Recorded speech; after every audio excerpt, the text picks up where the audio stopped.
The solubility curve shows us how many grams of our solute we can dissolve in a given amount or at a given temperature. So the x-axis is always your temperature, the y-axis is always your amount in grams. Now what gets confusing is that we're going to have more than one solute in our graph, so you have to be sure that you're following the correct line.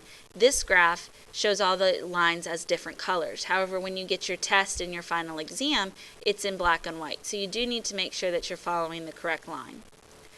So number one, how many grams? So I'm looking for grams, so that's going to be my y-axis. Calcium chloride is CaCl2. The 100 grams of water doesn't really apply to these problems because the graph is for 100 grams of water.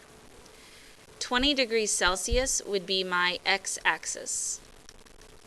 So at 20 degrees Celsius, I go up to my line for calcium chloride, and I can see that about 75 grams can be dissolved.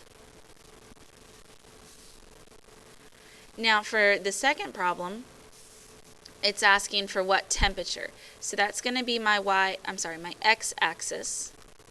40 grams would be my y-axis.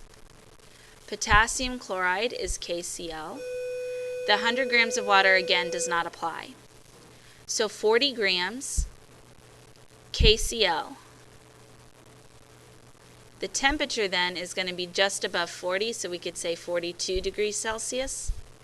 And again, there's a range, just like there was in our last unit. A couple other types of ways they can ask the question.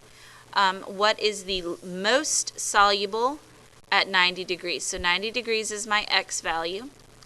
The most soluble, most would mean I would have the highest y value.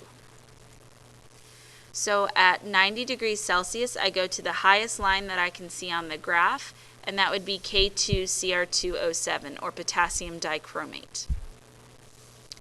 So 10 degrees Celsius is my x value. Least soluble, I would have the lowest y value. So at 10 degrees Celsius, my lowest value would be KClO3.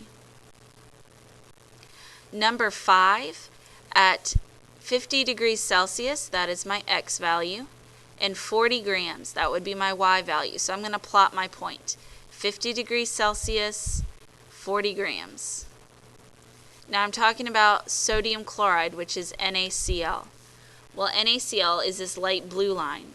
So I've dissolved more than what my graph has said. Since I've dissolved more, it is supersaturated. So the dot is above the line. If it was unsaturated, the dot would be under the line. And if it was saturated, the dot is on the line. So the lines tell us the saturated point.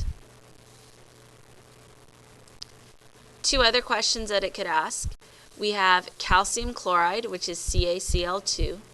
I have 25 degrees Celsius as an x value and 15 degrees Celsius as an x value.